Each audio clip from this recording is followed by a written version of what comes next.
You. Oh, there we go. That's way better. I can see what we look like if we want to. Yeah. Gentlemen, welcome to the morning show. Honey. As always, I have my normal spiel that I have to go through. Didn't mean to cut you off there, Jason, but we need to thank Elka Suspension for all they do for bringing these shows to everybody. They do a great job in the industry supporting everyone. Same with Antelope Slot Canyon Tours. These guys are awesome. They take great care of us and making sure that we can bring events and shows to you. We have three styles of shows here on ATV-TALK. One, we have the morning show, which is where we are here today at 8 a.m. Pacific Standard Time live on YouTube. We also have an audio show that's totally different than this show, and it is Tuesdays, 5 o'clock Pacific Standard Time. On Wednesday, we do a live Instagram show that's at 6 o'clock Pacific Standard Time. That's called the Bench Prep Conversation. These are all different shows, 3 in 1 week. Yes, it takes a lot of time, and we appreciate all your support. Please subscribe, share, and like anywhere that you can. It helps us in the algorithm, and it also helps us grow. So we want to thank everybody that takes care of us. Jason and Joss, how are you guys on this fine morning? We are good. It's a little chilly up here. We're up in South Dakota, up at my place right now. It's about what I think 20 something degrees right now. But Why? other than that, we're staying warm. Why? Why are we up here? Yeah. Yeah. Why? Well, I mean, I moved here. This is where I landed when I got and then got married. And Josh is up here because we had something to give away to him that we has been kind of in the background secretly in the works. So I was able to hand him over a late Veterans Day Marine Corps birthday present slash Thanksgiving gift yesterday, and he can tell you what that was. So So before we jump into that, Jason, you're a veteran and you started this whole project to get amputees and disabled veterans a chance to ride machines in the desert, ATVs. Okay, we know that there's been projects in the past where we did some motorcycle stuff. Um, Josh has ridden in the Baja 1000 and the 500. You know, he's done some stuff on two wheelers, and now he's rolling into the ATV world. Where did this idea come from, and how did it all get started? Just a refresher for everybody that's listening.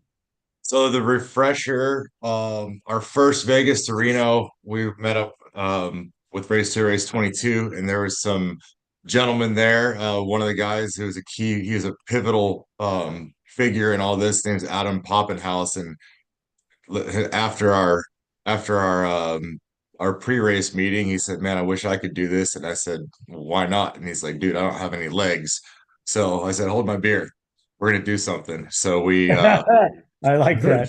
we we we threw together a makeshift, a quick one of our other riders, Justin Jacoby, and our buddy Mitch. They got together and we rounded up a team of three amputee guys, and that we built a or Justin and Adam actually they built our first adaptive quad with a LTR 450 platform, just with a simple Clicktronics, the thumb shifter kit. And then that spiraled into, hey, I want to do one for these guys like full time. So that's our project Cyborg that Ian is still working on, ironing out the details. And then a sponsor stepped up, and when he found out about what we were doing, he said, "Hey, I want to find another disabled vet and give a machine to that guy as a full-blown, a suicide awareness machine that can be raced and basically show the rest of the racing community that these guys are ready to get out there." Because I mean, we started with a team of three guys, and now I've made contact and reached out. I've my dad actually found Josh at our first Vegas to Reno. They commandeered my father into their trailer with I think they lured him in with some whiskey, and we lost my dad for about 4 hours, and we found him, and then that's where we found Josh. And he's like, "Hey man, I got one leg and I'm racing Vegas to Reno." And yeah, so that's how all that transpired. It's just been a domino effect of trying to get the word out there. And obviously getting our buddies that have disabilities. We don't even like what do you call it, handy capable, Yeah. or so that they can get out there. Because there's a lot of guys, and Josh is a prime example of it. There's a lot of the the amputee and adaptive programs for the dirt bike world, and we wanted to take it off and run full speed ahead and bring it to the quad world. And Josh was our perfect candidate because he's got an extensive racing background with, riding and racing Baja, missing his right leg. And he doesn't need a whole lot of adaptation for the quad side because he can still shift. So he doesn't need the thumb shifter and stuff, just some modifications with the rear brake setup. And he can, give you a little bit more detail on how he's been doing it with a bike and how he's going to transfer it over to a quad. So that's pretty much how it all started. If you build it, they will come. And that's Right. pretty much the synopsis of this whole crazy program. So, Josh, you're quite the fabricator. You and I have had a conversation on our bench prep show. Is there any of the things that you would change about the quad at this point, or are you pretty stoked with what you've gotten? For me, only missing just my right leg. So I don't really touch the whole rear brake a lot. Probably one of the only reasons I'm okay fast. Um, like mid-pack sea rider. Just kidding.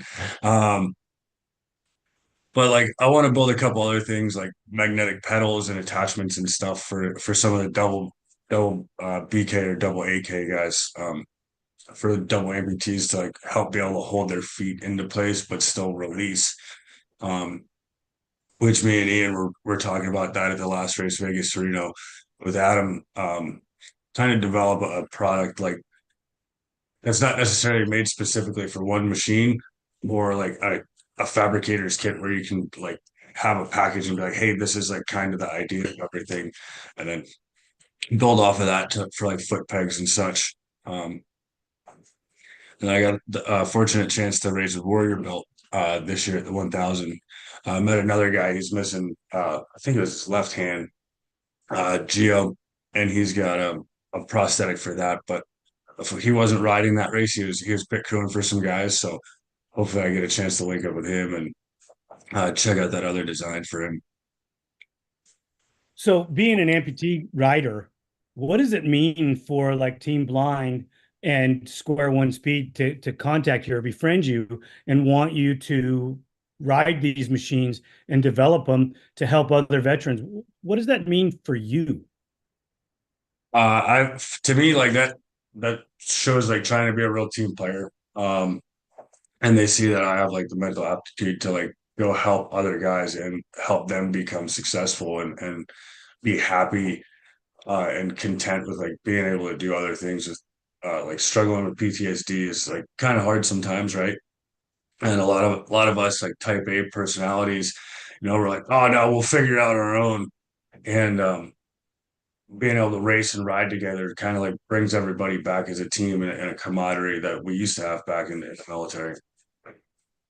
Okay, that being said, we talked a little bit on one of the shows previous about PTSD and other things like that. How does this help your PTSD when is it the group environment or is it the release of the riding? For myself, and Jason, right, we're like two individuals that are like, oh, hey, wait, we got like an hour before sundown. Let's load up and like go for a night rip. Yeah, yeah, we went last night. Like as soon as we got the quad loaded up after we got it from the sponsor, I mean, we had, I think, less than 40 minutes till dusk, and we're like, let's just go rip. Like, let's just go get a little adrenaline rush out, get some throttle therapy before the night ends. Because Josh and I actually haven't ever even ridden together. So it's always just been a talk, and he's been on dirt bikes. And for the past, what, 2.5 years almost. We're like, dude, let's get out there and get on the quad. And we actually had him signed up as an auxiliary racer for Vegas to Reno in case something happened to one of us. Like that's like the level of confidence we had in his ability, like without ever having seen him ride like a quad. I've seen videos of him riding a dirt bike, and the he's a freak. Like it's insane what he can do on a dirt bike. I'll have to send you the clip on Instagram later. I mean, he's ripping down through Baja through some sand whoops, just one leg out, just ripping, like, and you can see the prosthetic, and he's wheeling through the whoops on a 450 dirt bike, just full control of the machine. I'm like, okay, if he can do this, if he can do that on a bike, let's sign this dude up on a quad. Let's get him on four wheels. Let's get this to explode, because he has a lot of the backing from that the dirt bike community gets. And if we can blend those two to where we can, how it is between quads and bikes, especially the desert scene where there's a little bit more camaraderie just because we're all of the handlebar classes, the bikes and quads, we all help each other out. But in the rest of the dirt community, the quads are kind of like the stepchildren, and that's like getting him out, getting this machine to him. He's based out of Utah, so he's going to be closer to the work series. So if he wants to go and run some works races, or some of the smaller, the legacy desert races that are in Utah, or even some local moto. I mean, there's some moto tracks right by him in Salt Lake that I've gone to and that he goes to as well. And if we can mesh that bike and quad community, especially from the adaptive perspective, where he can get the feedback from the bike guys, and we show up with the quad with a team of amputee guys. It's like, hey, let's make an umbrella program and maybe those guys would be more attuned to opening their arms to bringing quads into their programs, where we could get the support that some of the bigger, I mean, what do you have, like Warrior Built and a lot of those guys, I mean, they have huge factory corporate backing. And if we can get that, and if we can get that for these guys on the quad side, and they can add another rider to their roster, and all in all, it's good for the veteran community. It's good for the amputee community. It's good, and it's good for the ATV community. And you and I, it's like our whole lives we've just been trying to grow this sport, and that's we love it. We do it because we love it. So, and I commandeered a dirt bike ride. I converted one. Is proof. So, Josh, I want to get a little farther in depth with the magnetic foot pegs. Have you built a set yet, or one for yourself to test out? Not currently, but I have the whole like idea and drawings and measurements all built up. But we were talking last time on the show. I'm still in college, going adding to my fabrication skills, so on and so forth. Um, like I have all the designs and drawings, I just haven't been able to sit down and actually build it yet. Um, Are you gonna reach out to companies actively in the industry for help, or are you going to do this on your own and try to produce it so that like I know that Roll fabricates, I know that Walsh fabricates. There's a couple other guys out there like Lone Star that also do these things. Are you going to reach out to one or all of these companies for help in creating these products? I haven't really actually thought about it that way. I guess I could make a drawing and submit it to somebody, but we were kind of just at the moment thinking about just building it ourselves. Well, I have a contact. I can't release too much information about it because it's a little bit for our 2025 program. But I have a fabricator based up in the Pacific Northwest, and he's aware of what we've been doing. And he said anything that we need, especially for his bike and the other adaptive quad, as well as some of the stuff that we have working with our personal machines, because Josh will probably end up riding a few, if not all of the races with Team Blind next year. So he said if there's anything special that we have idea wise, this guy is a wizard at taking an idea and turning it into a real thing. I mean, and I've already come up with some stuff where I called him up and said, "Hey, this is what I thought about." And like 4 days later, he sends me a picture of exactly what I explain to him. All I did was explain it to him, and he was able to build it within like a week. So we have a few contacts that are there. He's not a big name fabricator yet, but he is going to be stepping into the game here soon. Well, I mean, whether you're a big name fabricator or not, if you're willing to build things like that and you have talent, you'll come a long way. You know, Josh was telling me about some of the stuff that he's building, and I think that given enough time and refinement, he will do great. It's Oh just yeah. you're never going to get to the top of the mountain being a rookie or starting out early. You have to Yep. build your reputation and get there slowly. So if you have somebody that's talented and they can do it, that's great. You know, I did talk to Ian a little bit about you guys need to test some magnets to find out the strength that you need to use. You don't want it too strong, but you don't want it too soft or too light, so that it would you know, allow the foot to come off if you crash, but you want it to stay put during normal riding function. Yep. So there's another aspect to this machine that we hadn't touched on yet that that really struck a nerve with me. I really liked it. Got a little choked up, a little lump in my throat when I started looking at it, and that's the graphics. Yep. Uh, I got goosebumps as soon as you said that. well, so did I. So did I. You guys work with a company called Race to Erase 22. So anybody that doesn't know that what these people do is they are supporting families and veterans that have taken their lives. And you know, it's hard to talk about, but these people are doing an amazing service. So if you're racing and you want to support your fallen heroes, reach out to Race to Erase 22. Jason, I'm going to let you explain the graphics kits in a little bit more detail because I think you have a better grasp of it than I do. Yeah, so the basis for this machine, you know, it wanted to be it's you know given to a disabled veteran to race, Josh, and so we got with Sam from Dirt Fiend Racing, and we gave him an idea. We said, hey, we want to go with a digital camouflage with all the branches of the service, and but the unique part of it is so it's an unfortunate how large the list is, but you know, Debbie from Race to Race Street has the list of all the vets that we lost to suicide, that whose families have stepped forward or that she's reached out to or that we've reached out to, and you know, there's a list of there. I mean, there's probably hundreds, and what we did with the graphics kit is it's a desert digital camouflage, and embedded in the graphics is every single name from her book. So normally what we do, you know, we carry the photos and the stories of guys who were close to us or that we'd recently met, their families, or recently been reached out to as a tribute to them. So this way, instead of carrying just those few guys when we race, we're able to carry and have their whole every single one of those guys' names on those bikes getting across the finish line when we go to these races or when Josh goes and races this thing.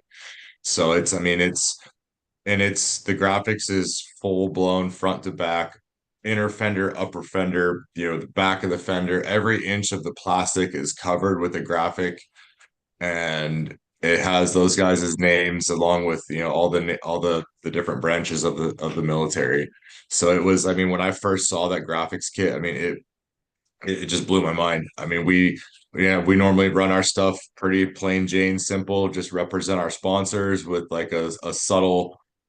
I think our graphics is it just looks black, but it's a camouflage. But when I saw this one, I was just like, wow, like it just like mind blown, tears in eyes, and you know, going through and you know, just being able to see the names and you can recognize the names and seeing the names of the guys that you know and stuff like that on this graphics kit. I mean, it's just absolutely mind blowing how well Dirt Fiend did with putting that idea to you know on an image. And I mean, it took him I forget dozens of hours because he had to go in and you know get the camouflage backdrop and then go in and type and make sure that there was space and room for every single one of those guys' names, all the ladies and all the and gentlemen that we've lost, and they're all there. So it's Wow. like, if you're there and, we go and we'll go to the cantina before a race and we meet up with a lot of the families. We can say, hey, your son or daughter is on this machine, and it's going to get, their name and their story is going to get shared. And to be able to then go through and, explain that to the announcer at the finish line. Because normally, when we come across the finish line, we've just got the race to race 22 logo on our bike. And, we're able to talk about that, and, we'll get the photos of the guys that we're carrying. But now we can, when that machine rolls through, I mean, there's 100 stories to tell. There's all these guys and all these women that we've lost to suicide, and they're going to be carried for the longevity of this machine's life, and then forward.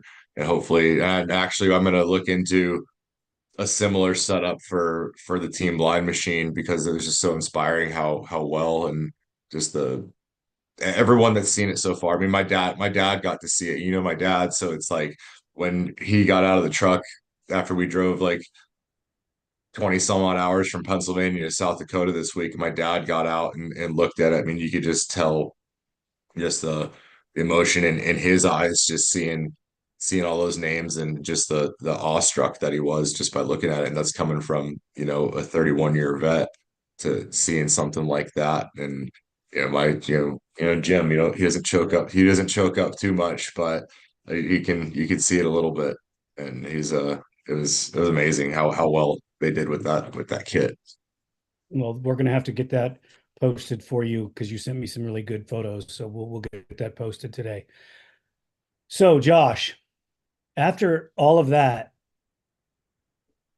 that's a heavy, heavy burden to carry for all of those men and women. How does that make you feel to be the person that they've picked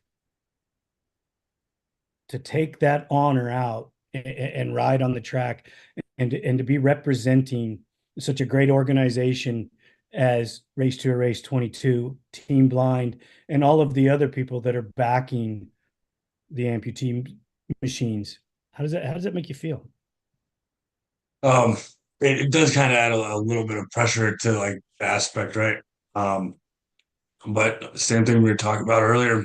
It makes you proud to like be on part of the team. Sorry, I got choked up talking about the graphics and shit too. Stuff too, obviously. Because I've had friends pass to suicide from the service as well. So, um, it's definitely a big feeling, but at least got a lot of angels with you to help carry us and bring us together as a team to keep riding. And hopefully, in those sketchy moments, they're there to be like, "Hey, here, keep going straight when you get sideways in the whoops or whatnot." Not your time yet. Yeah. I can tell that the emotions overwhelm you a little bit, and they do all of us. I mean, it is an emotional thing, but it's also great. Have you got any input from any of the families that have seen or heard about the graphics or what you guys are doing? We haven't. This Josh and my dad are the first people to see this thing.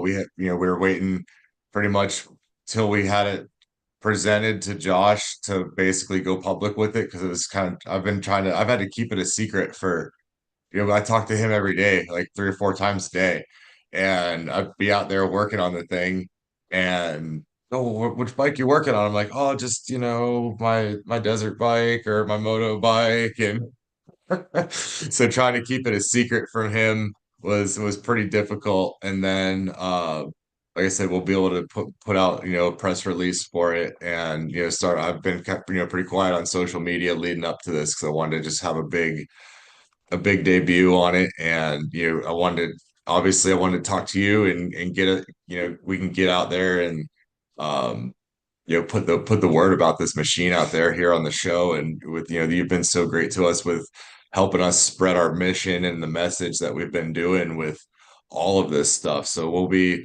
contacting the families, and, getting with Debbie and sending some pictures over and finding, some of the families where she's in contact, because she's in contact with a lot of the families frequently, and they do visit the shop a lot. So we'll be able to take some photos, find the name specifically. I mean, essentially the graphics kit's almost like, it's like at the Vietnam Wall, or like the memorial walls there in Washington, DC, where you go and you can find that person's name. Hey, this is where their name is on this bike. It's essentially kind of like it's a monument. This machine is built to be a monument to it's, take these guys across the desert, and hopefully, like Josh said, I mean, we're gonna have dozens and dozens of angels, looking over us and keeping us safe on the track. And it's definitely, since I started doing this, I mean, it's a different feeling being out there on the track, when you're carrying those guys with you. It's a completely different feeling. Has Debbie seen the graphics yet? Yes, so she's seen the graphics, but not installed. And I sent Bill a few photos this morning. So before we got on here, and I sent him a link over so hopefully he's watching right now. I shot him a link after we went live, to him and my dad and a few other people, so they could check out the show. And then, I mean, this thing it looks sick. I mean, it's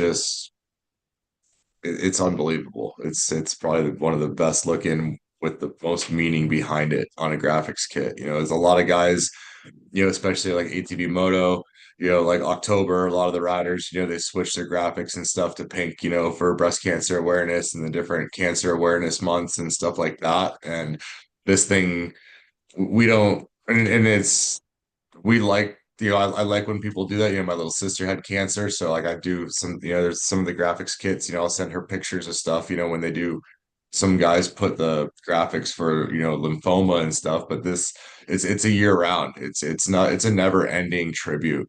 We don't, we have September for Suicide Awareness Month, but every day is Suicide Awareness Day. I mean, everyone, don't just reserve it for a month. If there's, look out for your buddies year round, and, be vigilant of that stuff year round, because it can happen anytime to anybody. And as long as we can keep this machine going with this message behind it, hopefully it inspires some hope into someone, that they want to keep going, another day or another year. Maybe they were thinking about something, and they see this machine and see what we're doing, and say, hey, I want to get in on that. And hopefully they'll reach out to us. And if I find out about anyone who's struggling, I'll reach out to them. Hey, come to a race, come pit crew for us, come hang out at the track. Even there's a large, support community in, actually right here in South Dakota. I'm 2 miles from an Air Force base, so I'm surrounded by vets up here. I've gone to a lot of different functions, um, and there's a organization based out of here, called the Sergeant Colton Durr Foundation, and he was a local, high school football star that joined the Army, and he took his life, and they have a huge gala every October, for him. So it's pretty prevalent in this community up here. And so I'm going to try to get the word out and keep things going, as far as with what we're doing, no matter where I'm at. So, and Josh does the same stuff with the foundations that he works with. That's incredible stuff. We're gonna have to get some links from you.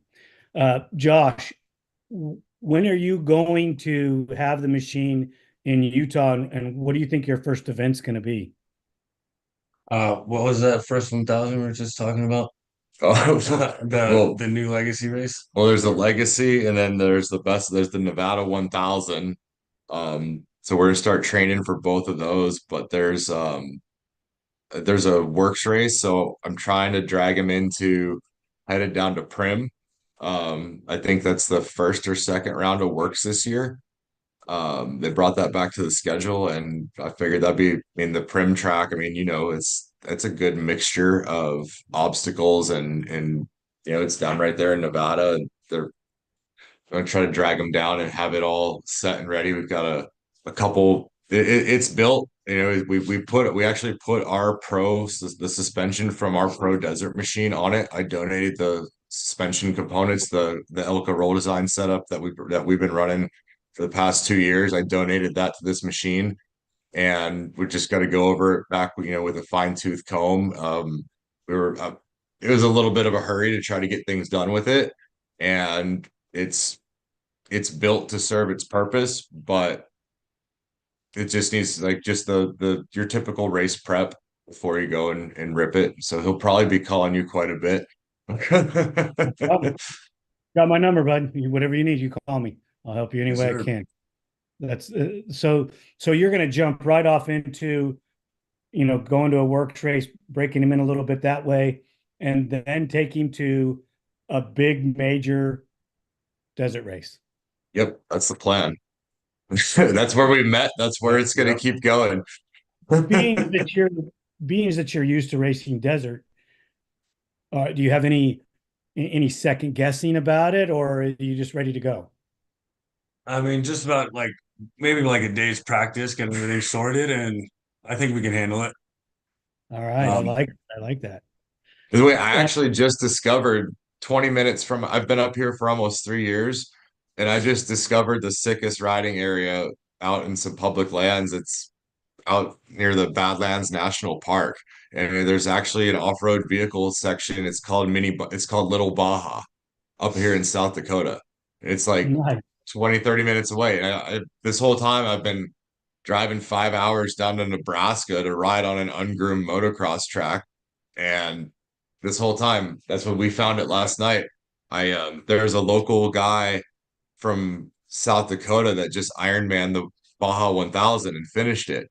And he reached out to me a couple of years ago, and I texted him. I said, "Hey, is there any way we can go and rip these quads this weekend?" And he's like, "Yeah, don't you know about Little Baja and Railroad Butte?" I said, "No." He's like, "Man, it's 20 minutes from your house. How do you not know this?" So I'm like, "I don't know." So we loaded him up last night, went for a dusk ride, and so it's open 24 hours a day. They don't close. So I can throw some lights on the thing and go train for some night racing for this 1000, and he'll be able to go down to Utah. I mean, Utah has amazing, yeah, endless trails. endless riding areas. So we'll just have to get some heated grips and those what are they, the gauntlet hand guards that the GNCC guys use to keep their hands wet or dry and warm.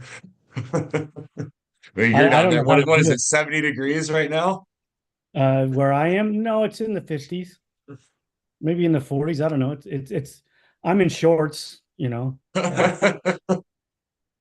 you know what? Even if I was with you, I'd still be wearing shorts. I wear shorts everywhere, so it doesn't. You did. He had shorts on in Prim in January when I met up with him the one year. Yeah, I mean, I know it's crazy, but it's just what I do, I mean, my legs don't get cold, my upper body does, two jackets on, but shorts. It just works. Anybody out there that we forgot to talk about, or anything specific about the machine that we forgot to talk about? Because I know that the other machine that's coming, we're going to have an even deeper dive in the questions and the operations on it. But this one is just, all you have to do is worry about the right brake for you.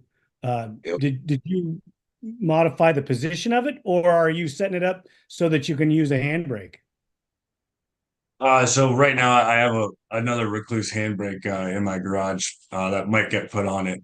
Um, but I just typically run the brake pedal just a little bit farther down so my toe doesn't accidentally hit it as much.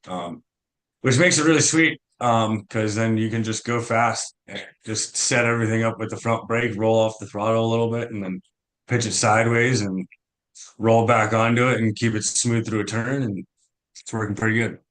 Yeah, it's like on our machines, we run the oversized brake pedal because I've got size 12 clown shoes, so I need a little bit more space. Sometimes it's hard to find the brake, so we left the OEM brake pedal tip on the Honda, from the Honda. So we might even modify that a little bit so it's not so much in the way. But if someone else, like if him and I were to ride that machine as a team, then I'd still be able to get the break. And then, or if one of the guys who does have, he's missing his left leg instead, we have another, I have another Clicktronics thumb shifter if he wants to team up with a couple other guys. But I found a guy on the East Coast that he's he's missing the same setup that he has the same setup Josh has on the right leg. And he races dirt bikes on the East Coast. So his name's Chance Cleary. We were actually going to try to get him out here with to team up with Josh and have a double, two guys that are missing the same setup. Whereas the cyborg machine, the full adaptive machine, is more of like an all-inclusive. So it's modified to where no matter which side you're missing or what your adaptation is on your lower extremities, you can ride that machine with a thumb shifter. It's got a handbrake. We got it's called a clake. It's a clutch and brake setup for the left side with two levers. So there's two master cylinders and two levers. So that will allow them to use the clutch normally, and then the other lever will engage the clutch and the rear brake at the same time. Just if you were going into, riding normally where you'd grab the clutch and hit your rear brake.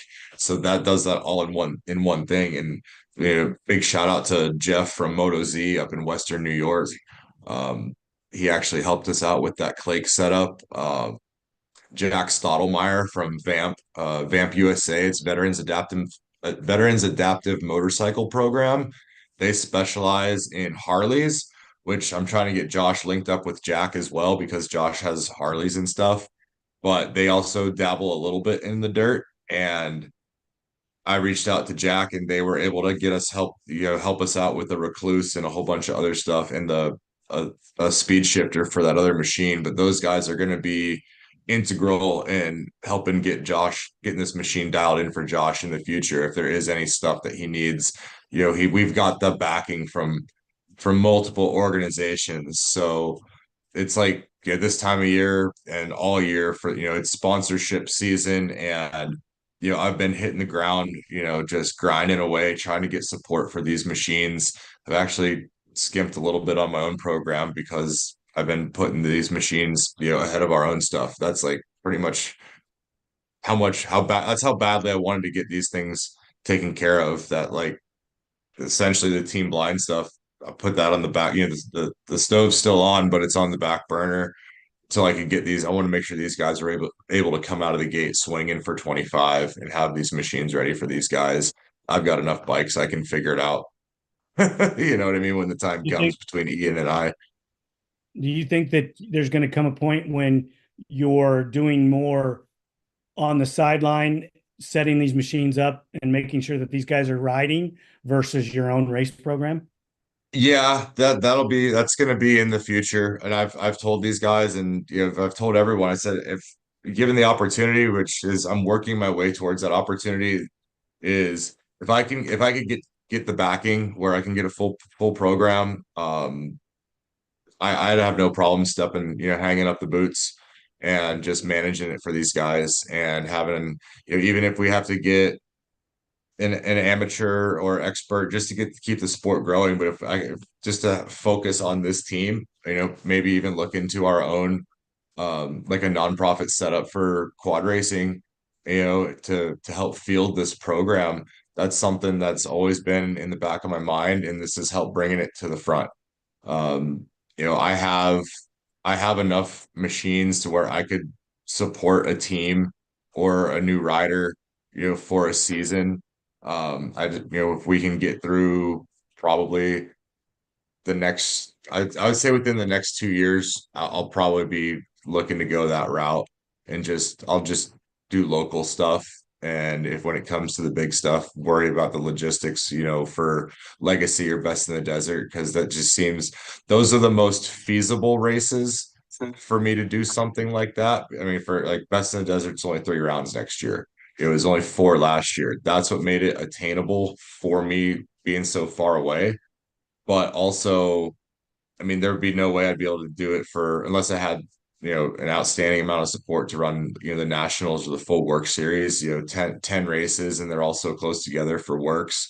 But as far as the desert stuff goes, I could see that's probably where I would concentrate it, because that's where my career has gone with racing. Is we're getting better and getting more proficient. And I think I don't want to step into taking over a program or running a program for those guys until I know we have it like kind of perfected a little bit. So that way there's no risk of of failure. And obviously at that point, we'll be I'll be calling you for sure to figure, hey, how do I do this? How do I run? How do I run a team? You gonna come out of retirement? I'm always willing and ready and able to help. One of the things that we briefly touched on is the mental aspect and the help that riding gives. I know that I've been involved in well, not involved, but reading some materials on, they take veterans out and get them shooting, whether they are amputees or not. And the shooting aspect, getting them back involved in something that they loved and were such a part of. Do you believe that this can turn into therapy as well for the amputees or the veterans of all walks, whether they are or not? Maybe you're bringing guys on to be pit crews, or guys are developed into preppers or whatever. How do you think that's going to affect their mental side of the things for the veterans? Josh, I'm going to ask you that one. So I've worked with a couple other companies like the Torn Warrior Foundation. That's actually how I met Jason and Team Blind. We were down there racing. Was it Vegas Reno? Vegas Reno, yeah. His first Vegas Reno too. My first one as well. So that was also like another bonding thing, right? Like, and now we put together a bunch of other cool stuff. Being able to link up and just have another teammate or another good friend, best friend that you can call or text anytime. Like, even if it's just like on the way home from work, Yep. and be like, "Dude, this is what happened on the job site today." Da da da da. And just be like, "Yep, it happens, dude." And We're both welders too, so it's like we have. It's proof that like that racing community, like racing is what brought us together. And the same with like Ian and I, like Josh and I, we talk like at least 2, 3 times a day. The same with Ian, we talk all the time, and I mean that's the best part about it. You got someone to call. Like it's Do you think that that's what's going to link everybody together so that everybody's able to use their friends as a sounding board? So if they're having a rough day, they can reach out to somebody, and then they're talking about racing instead of talking about other things that they shouldn't be talking about. absolutely, yeah, for sure, definitely. That's 100%. I mean, that's all we either talk about welding or racing, and even if we're having a crappy day, I know if I'm having a crappy day and whatnot, it's like I can call one of these guys and we're not going to talk about that. I don't have to talk about what I'm thinking about because these guys they're gonna bring in the conversation, and we all know each other well enough when if you answer the phone and something's up, it's just like, all right, divert, go, let's talk racing, let's bring that spirit up, and like it's just what we do. It's just it's a weird breed of mentality, especially him and I, because like we're both Marines, so there's a whole bunch of weird, we can rattle off, weird terminology and sayings, and we know what we're talking about. So do you think the stigma of, men can take care of themselves and they don't need anything in the modern times, you guys have broken barriers and started showing everybody that you can talk, you can open up, and you can have friends, and it's okay to express your feelings? yeah, I would say yeah on that. For sure, because like I don't know, I just called Jason now. It's like I never like thought about it really before, but now it's just like call one of your buddies, um, and it kind of helps change like what you're thinking about, or like you like relate something back and forth with another one of your buddies, and they're like, "Hey, this is how like I dealt with this situation," or "Hey, I dealt with this," and then kind of like Jason was saying, like re-divert you back into like, "Hey, man, like if you're feeling bad, like just go out and ride."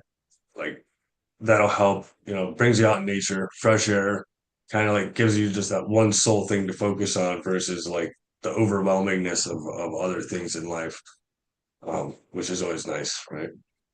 The release of endorphins also helps, right? Yeah. Oh, yeah. Well, that's awesome, guys. I think that what you have going on is incredible. I hope that we can continue this in the future and get more and more people involved. I think that the industry's ready, and they're open to it. There's more than just myself as far as individuals that want to help you guys. Some of the people in our industry don't know everything and don't know that it's happening. So it's great that we can get out there and talk about this and get more people involved in the amputee teams and develop this program so that more and more riders can be out there. Absolutely. And I think one of the coolest things, like I didn't know about it until like recent years, is like the ATV MX series. They have like the warrior class, it's strictly for veterans, active duty, and first responders.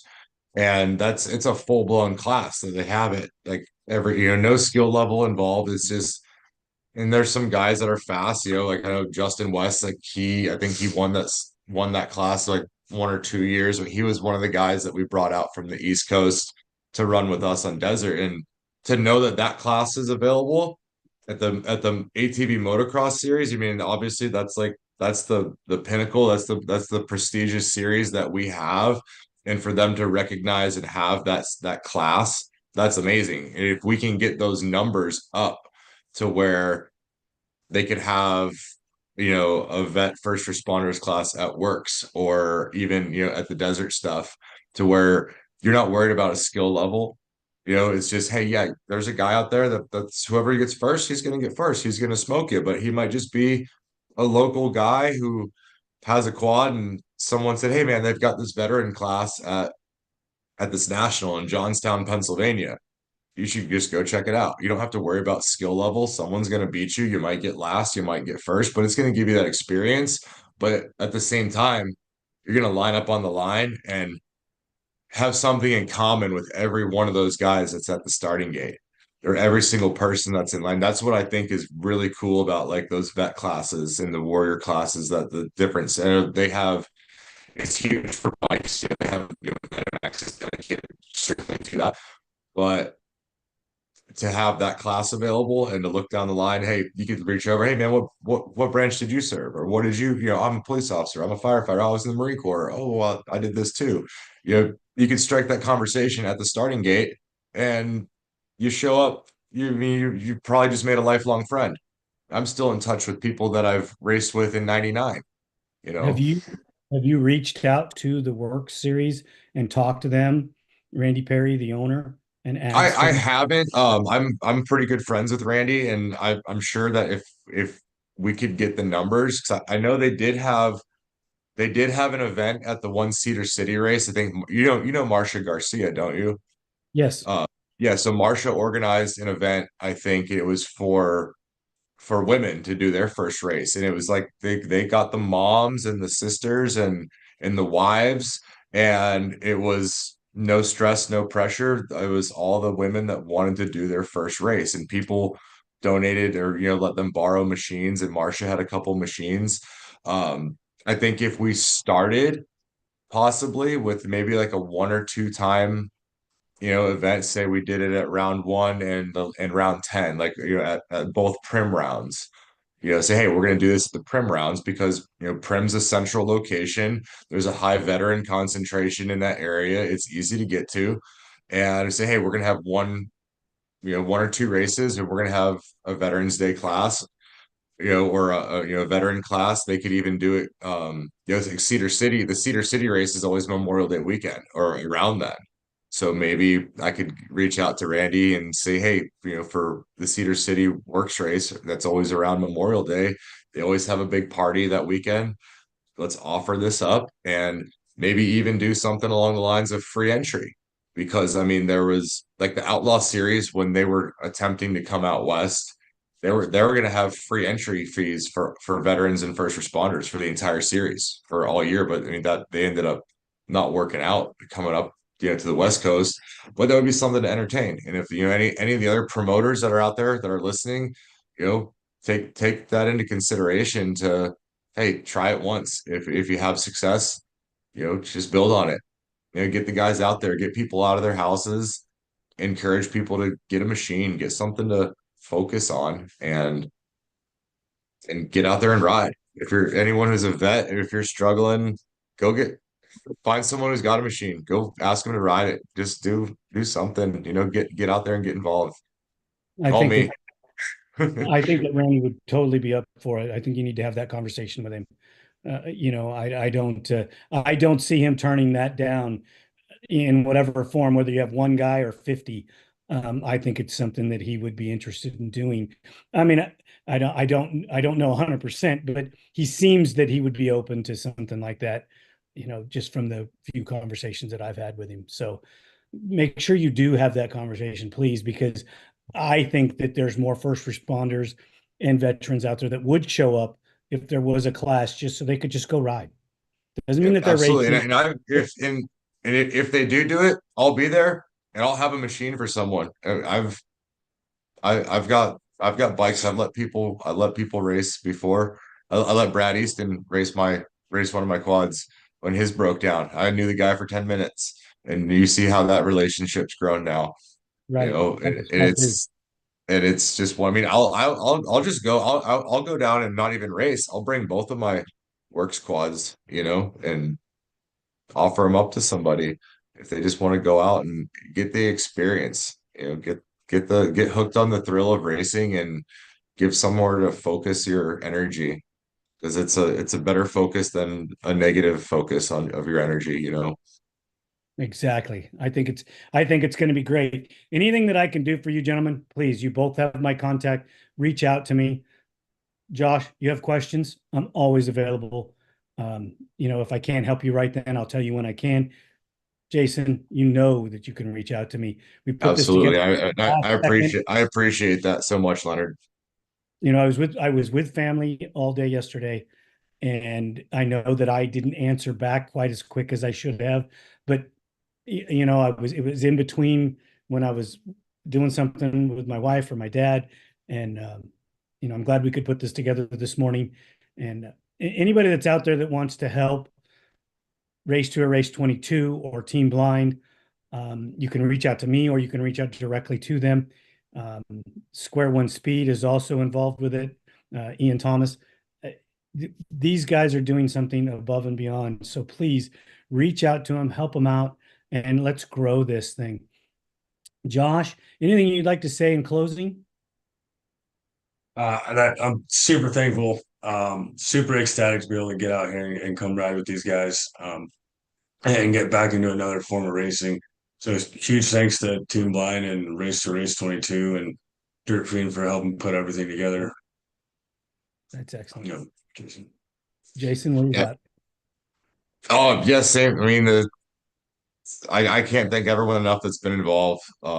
You especially. I mean, like I said, and everyone that you always hear Lenny say, "Hey, if you need me, call me." That's a fact. Like there's been days where I'll just shoot him a text and just be like, "Hey, checking in," and even if you just send me like the thumbs up emoji, I'm like, "All right, cool." It's like we're good, and being able to put this show on this morning. I wasn't sure with the holiday weekend. I figured I wasn't sure if you were going to have the show this morning. So I figured I'd just reach out and I'm super thankful, on this weekend that you were able to squeeze us in and get this thing lined up, especially since Joe bailed on you.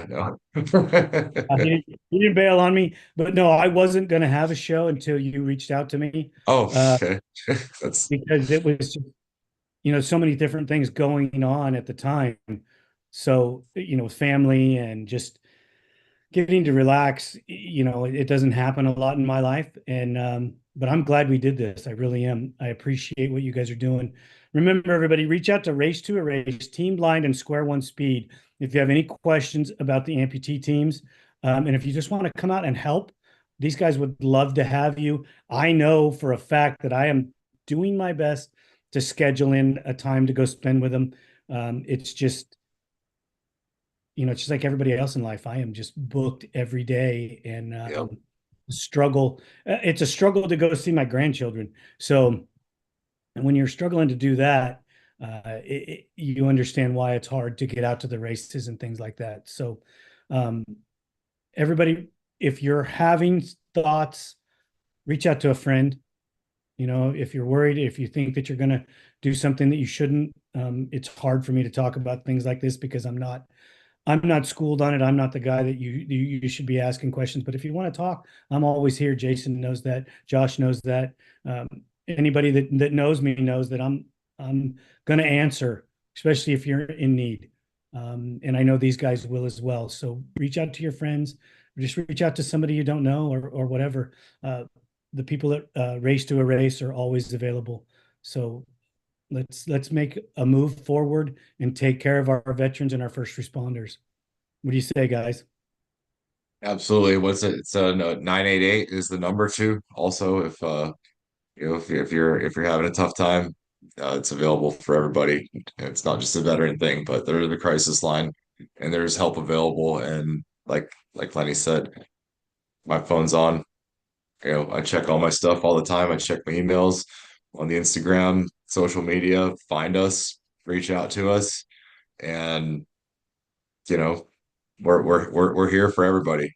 We're here for the vets, and even if you're not a vet, we've got resources. We've got guys like Brad Easton, that are out there and helping their communities. And we've got guys like Leonard Duncan, helping our sport, helping the communities, helping vets, helping me, helping Josh, helping Team Blind. Um, I said we can't thank you enough for the platform that you've given us to be able to present this mission. Nah, brother, you're doing all the hard work. I just get to sit here and push record, and you guys keep doing the hard work, keep putting in the effort. And if you need me, I'm always here. Okay, buddy? Sounds good, sir. And start the fire because I'm freezing and I don't know what you're doing. All right, guys, have a great rest of your weekend. I know it's Sunday, so enjoy. Be safe out there, and I hope you guys get to go ride today. But man, I wouldn't. It's too cold. I think it's supposed to be a high of 45, so we'll see what it's like. We'll see what happens. Yeah. Oh, you guys are crazy. All right, gentlemen, have a great day. Thank you so much for All right. putting this. Thanks, Lenny. We'll talk.